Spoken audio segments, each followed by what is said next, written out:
네, 우리 성도님, 오늘도 좋은 하루입니다. 하나님의 말씀으로 오늘 멋진 하루 만들어 갔으면 좋겠습니다. 잠깐 기도합니다. 하나님, 우리에게 허락하여 주신 귀한 하루 감사합니다. 이 하루를 주 앞에서 주께 주신 그 힘으로 또 주의 도움을 받아 주의 거룩한 백성의 삶을 살기를 원합니다. 말씀으로 우리의 영의 양식을 허락하여 주시고 이 말씀이 우리의 양식이 되게 해주시고 또 우리의 힘이 되게 해주시고 우리의 지혜가 되게 하여 주옵소서. 하나님의 말씀을 읽는데 도움이 될 수 있도록 우리 하나님께서 친히 인도하여 주옵소서. 예수님의 이름으로 기도드립니다. 아멘. 오늘 읽을 성경 말씀은 창세기 9장부터 11장까지 이 말씀입니다. 그 내용은 크게 방주에서 나온 노아를 향하여서 우리 하나님께서는 이 8명의 가족에게 축복을 합니다. 아담에게 했던 것처럼 생육하고 번성하여 땅에 충만하라 축복하고, 그리고 또 노아 가족들이 이 비에 대해서 너무나도 많은 공포감을 가지고 있었죠. 그래서 이들에게 마음 가운데 있는 공포감을 제거하기 위해서 무지개 언약을 통해서 다시는 이 물로 세상을 심판하지 않겠다라고 저들을 안심시켜 줍니다. 그 이후에 이제 노아가 포도 농사를 짓고 또 만취한 상태에서 세 아들 함과 야벳과 또 이 세 아들이 어떻게 또 이 아버지의 이것을 행하는가에 대한 내용들이 나오죠. 그 이후에 이제 10장에서는 이 노아의 세 아들에 대한 함과 셋과 야벳의 이 족보들이 쭉 나옵니다. 그리고 11장에는 우리가 잘 알고 있는 바벨탑 사건이 나오고, 그 이후에 다시 또 셈에 대한 족보가 나온 다음에 그 다음에 데라의 족보까지 이렇게 나온 것을 볼 수 있습니다. 이 말씀을 우리가 읽으면서 우리에게 주시는 그런 의미가 무엇인가를 우리가 찾으면서 이 말씀을 읽어야 되는데, 그러기 위해서는 우리가 항상 성경을 읽을 때 이 성경을 처음 대했던 일독자, 원독자들에게 어떤 메시지인가를 우리가 알아야만이 이 말씀들을 우리가 제대로 알 수가 있습니다. 창세기를 제일 처음 먼저 읽었던 제1의 독자는 누구입니까?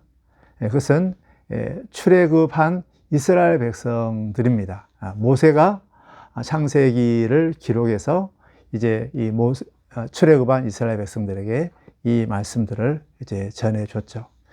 출애굽한 이스라엘 백성들이 이 창세기, 특히 9장부터 11장까지를 읽으면서 이 메시지가 저들에게 어떤 메시지가 되었을까? 우리는 이것을 생각을 해봐야 됩니다. 창세기 1장부터 11장까지는 우리가 창조, 타락, 홍수, 민족들이라고 이렇게 네 가지 중요한 사건을 이야기하지만, 그러나 더 깊게 살펴보면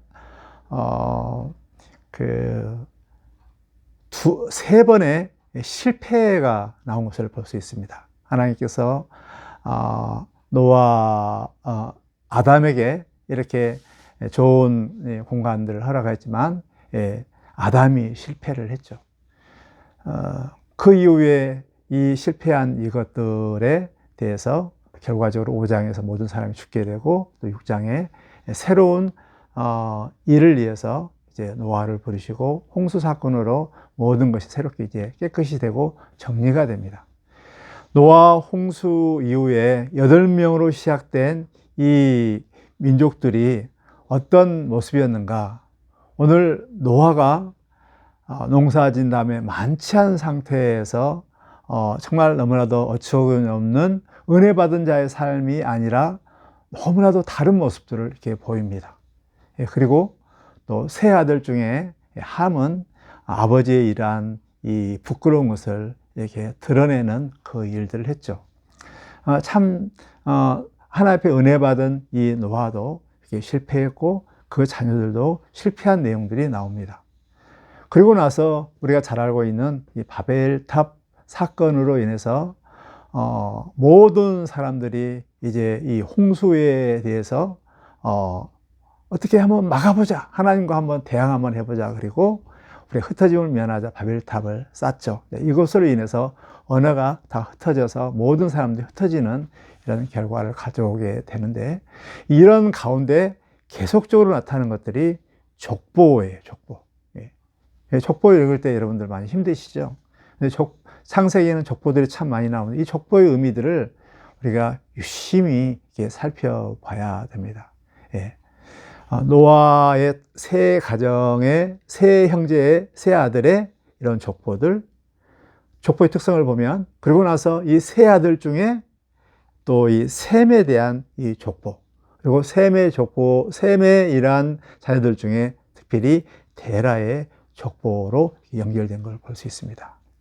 근데 여러분, 데라는 누구의 아버지입니까? 아브라함의 아버지죠. 그래서 결국은 왜 하나님께서 이 아브라함을 부를 수밖에 없었는가라는 것을 이렇게 보여주고 있죠. 그 아브라함을 통해서 이제 아브라함, 이삭, 야곱 해서 온 백성들이, 하나님의 백성들이 생겨난 게 이스라엘 백성들입니다. 그러면은 왜 하나님께서 이 데라와 이 족보의 초점이 이 데라에게 맞춰졌는가, 그리고 아브라함을 부를 수밖에 없었는가? 그것은 인간들의 실패한 이런 현장 가운데서 하나님께서는 또 다른 새로운 대안들, 이것을 수습하기 위한 새로운 대안들을 계속 만들어 간다는 것이죠.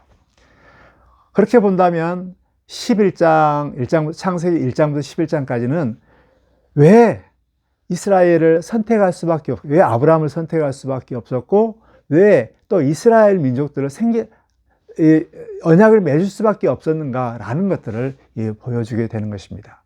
그런 의미에서 아브라함은 이 세상 인간으로 해서 실패된 이 인간들을 새롭게 대안할 수 있는, 새로운 나라를 만들어낼 수 있는 이런 하나님의 비밀 병기와 같고 하나님의 귀중한 도구요, 이를 위해서 특별히 아브라함을 이렇게 불러냈다는 것입니다. 그래서 어떻게 보면 하나님께서는 아브라함에게 큰 기대를 걸고 있는 것이죠. 이 족보의 그런 주는 메시지는 인간들의 이런 두 번의 실패를 통하여서 하나님께서는 어떻게 새로운 나라를 이렇게 만들어 갈 것인가에 대한 이 부분들을 설명하기 위해서 이렇게 쭉 족보들을 만들어 줍니다. 이 사실을 이제 원저자인 출애굽 백성들이 이 말씀들을 읽었을 때 어떤 느낌이 들었을까요? 아하, 우리는 보통 사람들이 아니구나. 우리는 하나님께서 선택하셨는데 특별히 이 세상에 복을 위해서 부르셨구나. 이 세상을 정말 인간의 죄로 인해서 엉망이 된, 망가진, 형편이 없는 세상으로 만들어진 이 세상을 하나님께서는 아브라함을 불러서 새로운 그 계획을 이루신 것처럼 그 아브라함으로 생겨난 이 민족들, 우리들이 곧 이 세상의 소망이라, 그 하나님의 놀라우신 계획 가운데 부름받은 존재다라는 사실들을 이 창세기 이 말씀을 읽으면서 그들에게 주는 이런 메시지라는 것이죠. 그런데 지금 현재 이스라엘 백성들, 출애굽한 이스라엘 백성들이 어떤 삶을 삽니까? 잘 읽어보면 계속 선택받은 이스라엘 백성들로 사는 것이 아니라 불평하고 반역하고 죄를 짓고 음란한 짓들을 계속 해 나갑니다. 계속 실패를 하죠. 그 실패한 이스라엘 백성들이 또 주는 이런 메시지는 무엇인가? 노아가 실패했을 때, 또 노아의 자손들을 해서 실패해서 했을 때 하나님께서는 또 다른 대안, 또 다른 이 해결책들을 마련해 놓는다는 이런 사실들을 저들에게 주는 이런 메시지라는 것이죠. 그래서 저들이 출애굽하는 현장 가운데서 비록 소명받은 하나님의 백성으로 살지만 또 좌절하고 반역하고 또 우상 숭배하고 실패하고 넘어지는 이런 가운데 있다 할지라도, 아하, 하나님께서는 우리에게 새로운 길들을 준비하고 있다라는 것들을 그들에게 보여주고 있습니다. 그렇다면 우리가 이 말씀들을 읽으면서 우리에게 주시는 이런 메시지들은 뭘까요? 우리는 아브라함의 자손입니다. 우리는 아브라함의 자손으로서 그냥 우연히 태어난 존재가 아니라 하나님의 놀라운 계획 가운데 우리를 부르시고 이 세상을 새롭게 하기 위한, 이 세상의 복으로 부르셨고 이 세상을 복되게 하기 위해서 부르셨다는 이 사실들을 우리에게 다시 한번 주기 위한 이 말씀입니다.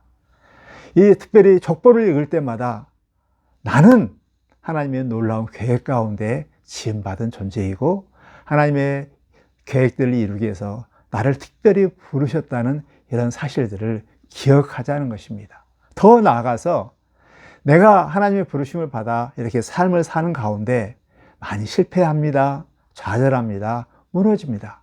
그러나 하나님께 선택받은 하나님의 백성에 대해서는, 특히 언약 백성에 대해서는 특별히 항상 챙기시고 또 실패한 것들을 통해서 또 새로운 길을 열어주시고 또 선한 길로 인도해 주신다는 것입니다. 그러므로 오늘 하루의 삶들 사는 가운데 다시 한번 우리가 뼈대에 있는 이 하나님의 경륜 가운데 부름받은 존재라는 사실들을 다시 한번 마음 가운데 새기고 이 세상의 복으로 살아가야 되겠다, 이런 마음들을 가졌으면 좋겠습니다. 또 더 나아가서 내가 그렇게 살지 못하고 실패할 때 우리 하나님께서 어떻게 대한 세력으로 어떻게 또 다른 길들을 준비해 가고 있는가 라는 그 사실들을 믿음의 눈으로 찾아보고 기대하면서 정말 하나님의 일하심들을 다시 한번 찾아봤으면 좋겠습니다. 내 형편들을 보면서 한숨 쉬고 낙심하고 낭망하고 포기하는 것이 아니라 인간의 언약 선택받은 하나님의 백성 가운데 실패의 그 끝에는 하나님께서 새로운 길들을 열어주신다는 이런 사실들을 생각하면서 오늘도 그 하나님의 그 일하심들을 붙잡고 힘차게 믿음의 백성으로 축복의 통로로서 살아가는 귀한 하루가 되시기를 주의 이름으로 축복합니다. 하나님 우리 아버지, 우리에게 귀한 하루 주셔서 감사합니다. 이 하루의 삶 가운데 하나님의 놀라운 계획 가운데 부르셨다는 사실들을 기억하면서 오늘도 이 세상에 아브라함의 후손으로서 이 세상의 복으로 살아낼 수 있도록 도와주옵소서.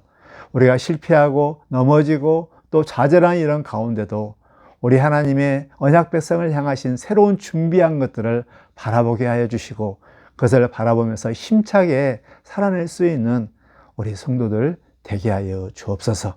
성령 하나님께서 오늘 주신 이 말씀들을 늘 기억하게 하여 주시고 힘들고 어려운 하루의 삶 가운데도 정말 당당하게 또 주의 주신 그 말씀을 붙들고 힘차게 살아가는 언약 백성 되게 하여 주옵소서. 오늘 하루를 축복하여 주시기를 원하며 예수님의 이름으로 기도드립니다. 아멘.